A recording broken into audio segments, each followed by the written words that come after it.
Hello viewers, welcome to our channel job journey Tamil. இன்னைக்கு நம்ம இந்த வீடியோல தமிழ்நாடு அரசு கல்லூரிகள்ல இருந்து வேலைவாய்ப்பு அறிவிச்சிருக்காங்க. கெஸ்ட் லெக்சருங்கிற போஸ்ட்டுக்கு டோட்டலா உங்களுக்கு 426 வேகன்சி அனௌன்ஸ் பண்ணியிருக்காங்க. இந்த ஜாபுக்கு உங்களுக்கு ஸ்டார்டிங் சேலரியே 25,000 இருக்கும்னு சொல்லியிருக்காங்க. இந்த ஜாபுக்கு ஏஜ் லிமிட் என்ன, எஜுகேஷன் குவாலிஃபிகேஷன் என்ன, அப்ளை பண்றதுக்கு லாஸ்ட் டேட் என்னைக்கு, அதர் டீடைல்ஸ் எல்லாத்தையுமே இந்த வீடியோல நம்ம கிளியரா பார்க்கலாம். வீடியோக்குள்ள போறதுக்கு முன்னாடி நீங்க இப்பதான் நம்ம சேனலை ஃபர்ஸ்ட் டைம் வாட்ச் பண்றீங்கன்னா நம்ம சேனலை சப்ஸ்கிரைப் பண்ணி பெல் பட்டனை பிரஸ் பண்ணிக்கோங்க. கவர்மெண்ட் ஜாப் ரிலேட்டட் நியூஸஸ் எல்லாமே உங்களை ஃபாஸ்டா ரீச் ஆயிடும். இந்த ஜாப்க்கான ப்ரெஸ் ரிலீஸ் நோட்டிபிகேஷன் நமக்கு 4 பிப்ரவரி 2026 அன்னைக்கு ரிலீஸ் பண்ணியிருக்காங்க. மாணவர்களின் கல்வி தேவையினை பூர்த்தி செய்ய கூடுதலாக அரசு கலை மற்றும் அறிவியல் கல்லூரிகளில் 426 கௌரவ விரிவுரையாளர்கள் கெஸ்ட் லெக்சரருங்கிற போஸ்டிங்கு தற்காலிகமாக பணியமர்த்தப்பட உள்ளனர்னு சொல்லியிருக்காங்க. ஸோ இந்த ஜாப் உங்களுக்கு ஒரு டெம்பரரி பேஸ்டு ஜாபா இருக்கும்னு சொல்லியிருக்காங்க. மாண்புமிகு உயர்கல்வித்துறை அமைச்சர் செலியன் அவர்கள் சொல்லியிருக்காங்க. இந்த ப்ரெஸ் ரிலீஸ்ல நமக்கு மாண்புமிகு தமிழ்நாடு முதலமைச்சர் அவர்களின் அறிவுறுத்தலின் கிழங்க 2025-26 பாடப்பிரிவுகள்ல 15,000க்கும் மேற்பட்ட கூடுதல் இடங்களும் புதிய பாடப்பிரிவுகளும் தோற்றுவிக்கப்பட்டதுன்னு சொல்லியிருக்காங்க. மேலும் ஏழை எளிய மாணவர்களுக்கு உயர்கல்வி தேவையை பூர்த்தி செய்யறதுக்காக 37 புதிய அரசு கலை மற்றும் அறிவியல் கல்லூரிகள் தொடங்கப்பட்டிருக்குன்னு சொல்லியிருக்காங்க. கல்லூரிகள்ல உள்ள காலி இடங்களை உடனடியா நிரந்தர ஆசிரியர்களை ஃபில் பண்ண இயலாத காரணத்தினால முதலமைச்சரின் அறிவுறுத்தலின் கிழங்க மாணவர்களின் கல்வி கற்றலில் தொய்வு ஏற்படாமல் இருக்க முதல் கட்டமா 574 கெஸ்ட் லெக்சரர்ஸும் பின்னர் 829 கெஸ்ட் லெக்சரர்ஸும் டோட்டலா உங்களுக்கு 1277 கௌரவ விரிவுரையாளர்கள் கெஸ்ட் லெக்சரர்ஸ் போஸ்டிங் ஃபில் பண்ணியிருக்கோம்னு சொல்லியிருக்காங்க. இதை தொடர்ந்து மேலும் தமிழ் மற்றும் ஆங்கில மொழியில 306 கெஸ்ட் லெக்சரர்ஸும் ஏற்கனவே வெளியிடப்பட்ட பணியிடங்களில் சேர்க்கை பெறாத 120 கெஸ்ட் லெக்சரர்ஸும் டோட்டலா உங்களுக்கு 426 போஸ்டிங்ஸ் தற்காலிகமா இருக்கும்னு சொல்லியிருக்காங்க. 29 பாடப்பிரிவுகளுக்கு நிரப்பப்பட உள்ளதுன்னு சொல்லியிருக்காங்க. இந்த ஜாப் நம்ம அப்ளை பண்றதுக்கு ஸ்டார்டிங் டேட்டா 4 பிப்ரவரி 2026 இருந்து 9 பிப்ரவரி 2026 வரைக்கும் தான் நமக்கு டைம் கொடுத்துருக்காங்க. ஒரு 5 டேஸ் தான் நமக்கு கேப் இருக்கு. நீங்க இந்த ஜாப் எலிஜிபிள் கேண்டிடேட்டா இருந்தீங்கன்னா கம்பல்சரி அப்ளை பண்ணிடுங்க. நெக்ஸ்ட் உங்களுக்கு கைடன்ஸ் கொடுத்துருக்காங்க. இந்த ஜாபுக்கு நீங்க அப்ளை பண்றதுக்கு எஸ்சி எஸ்டி கேண்டிடேட்ஸா இருந்தீங்கன்னா 100 ரூபீஸும் அதர் கேண்டிடேட்ஸா இருந்தீங்கன்னா 200 ரூபீஸும் அப்ளிகேஷன் சார்ஜஸ் இருக்கும்னு சொல்லியிருக்காங்க. ஒரு கேண்டிடேட் ஒரு ரீஜியனுக்கு மட்டும் தான் அப்ளை பண்ண முடியும்னு சொல்லியிருக்காங்க. அந்த ரீஜியன்ல 3 டிஸ்ட்ரிக்ட்ஸ் நம்ம செலக்ட் பண்ணணும்னு சொல்லியிருக்காங்க. நெக்ஸ்ட் உங்களுக்கு இந்த ஜாபுக்கான ஏஜ் லிமிட் பத்தி சொல்லியிருக்காங்க. மேக்ஸிமம் உங்களுக்கு 57 ஏஜ் உள்ளவங்க அப்ளை பண்ணிக்கலாம்னு சொல்லியிருக்காங்க.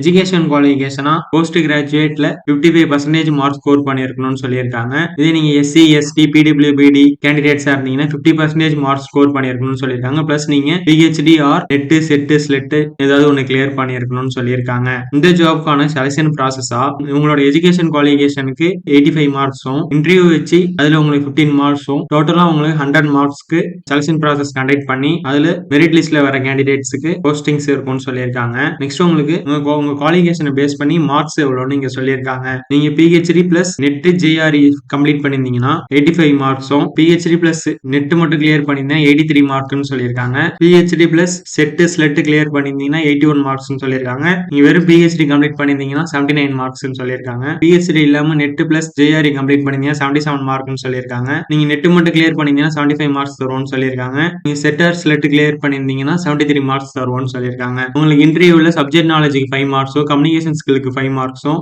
பர்சனாலிட்டி டாக்ஸுக்கு 5 மார்க்ஸும் டோட்டலா உங்களுக்கு இதுல உங்களுக்கு 15 மார்க்ஸ் இருக்கும்னு சொல்லியிருக்காங்க. டோட்டலா உங்களுக்கு 100 மார்க்ஸ்க்கு செலக்ஷன் ப்ராசஸ் கண்டக்ட் பண்றோம்னு சொல்லியிருக்காங்க. இந்த ஜாப் ஒரு டெம்பரரி பேஸ்டு ஜாப்ங்கிறதுனால உங்களுக்கு 11 மந்த்ஸ்க்கு டெம்பரரி அக்ரிமெண்ட் இருக்கும்னு சொல்லியிருக்காங்க. உங்களுக்கு சேலரியா 25,000 மந்த்லி இருக்கும்னு சொல்லியிருக்காங்க.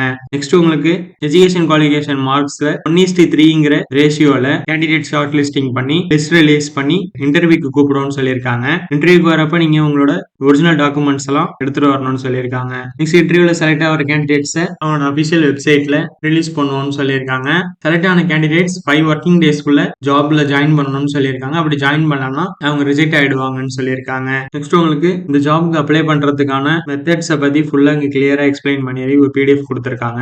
இந்த பிடிஎஃப்ல உங்களுக்கு கேண்டிடேட் ரெஜிஸ்ட்ரேஷன் எப்படி பண்ணணும், அப்ளிகேஷன் ஃபார்ம் எப்படி ஃபில் பண்ணணும், ரீஜியன் அண்ட் டிஸ்ட்ரிக்ட் எப்படி செலக்ட் பண்ணணும், சர்டிபிகேட்ஸ் எப்படி அப்லோட் பண்ணணும், பேமெண்ட் எப்படி பே பண்ணணும், அப்ளிகேஷன் எப்படி டவுன்லோட் பண்ணணும் எல்லாமே இதுல கிளியரா உங்களுக்கு எக்ஸ்பிளைன் பண்ணி கொடுத்திருக்காங்க. ஃபர்ஸ்ட் நீங்க யூசர் ரெஜிஸ்ட்ரேஷன் பண்ணணும். இதுக்கு உங்களோட அபிஷியல் வெப்சைட்ல போயிட்டு நியூ ரெஜிஸ்ட்ரேஷன்ங்கிறத கிளிக் பண்ணி அதுல உங்களோட கேண்டிடேட் நேம், இமெயில் ஐடி, நீங்க புதுசா ஒரு பாஸ்வேர்ட் கிரியேட் பண்ணணும். அது கன்ஃபார்ம் பாஸ்வேர்டுக்கு அதே பாஸ்வேர்டை கொடுக்கணும். பிளஸ் உங்களோட மொபைல் நம்பர் என்ட்ரி பண்ணதுக்கு அப்புறம் ஜென்ரேட் ஓடிபி கொடுத்தீங்கன்னா உங்க மொபைல் நம்பருக்கு ஒரு ஓடிபி வரும். அதை இங்க என்டர் பண்ணி சப்மிட் கொடுக்கணும். சப்மிட் கொடுத்ததும் உங்களுக்கு ஒன் டைம் ரெஜிஸ்ட்ரேஷன் ஆயிடும். உங்க இமெயில் ஐடிக்கு இமெயில் ஐடி பிளஸ் பாஸ்வேர்டு உங்களுக்கு வந்துடும். நெக்ஸ்ட் ப்ராசஸா உங்களுக்கு அப்ளிகேஷன் என்ட்ரி பண்ணணும்னு சொல்லியிருக்காங்க. அப்ளிகேஷன் டேபை கிளிக் பண்ணி 2 ஸ்டேஜஸ்ல நீங்க அப்ளிகேஷன் ஃபில் பண்ற மாதிரி இருக்கும்னு சொல்லியிருக்காங்க. ஃபர்ஸ்ட் ஸ்டேஜ்ல உங்களோட பர்சனல் டீடைல்ஸ் எல்லாம் கொடுக்கணும். செகண்ட் ஸ்டேஜ்ல உங்களோட எஜுகேஷன் குவாலிஃபிகேஷன் எல்லாம் கொடுக்கணும்னு சொல்லியிருக்காங்க. இதுல ஃபர்ஸ்ட் ஸ்டேஜ்ல உங்களுக்கு உங்களோட name, father name, gender, email ID, mobile number, alternative mobile number, Aadhaar card, date of birth, state, religion, community, caste,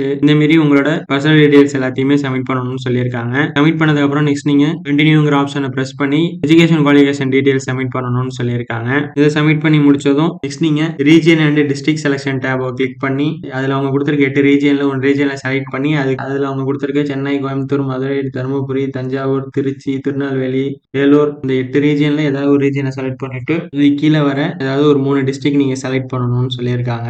அந்த டிஸ்ட்ரிக்ட்ஸ்ல தான் உங்களுக்கு பிளேஸ் ஆஃப் போஸ்டிங் இருக்கும்னு சொல்லியிருக்காங்க. நெக்ஸ்ட் நீங்க சர்டிபிகேட்ஸ் அப்லோட் பண்ணணும்னு சொல்லியிருக்காங்க. 5th ஸ்டெப்பா உங்களுக்கு ஃபீஸ் பேமெண்ட் பே பண்ணணும்னு சொல்லியிருக்காங்க. அதுக்குள்ள மோட்ஸ் எல்லாம் பத்தி நீங்க கொடுத்திருக்காங்க. ஃபீஸ் பே பண்ணதுக்கு அப்புறம் டிரான்சாக்ஷன் ரெசிப்ட் டவுன்லோட் பண்ணிக்கலாம்னு சொல்லியிருக்காங்க. அதோட இந்த ப்ராசஸ் கம்ப்ளீட் ஆயிடும். நீங்க அப்ளிகேஷன் ஃபார்மையும் டவுன்லோட் பண்ணிக்கலாம்னு சொல்லியிருக்காங்க. ஆர் உங்களுக்கு நீங்க கொடுத்திருக்க இமெயில் ஐடிக்கு அப்ளிகேஷன் ஃபார்ம் வந்துடும். அதை பிரிண்ட் போட்டுக்கலாம்னு சொல்லியிருக்காங்க.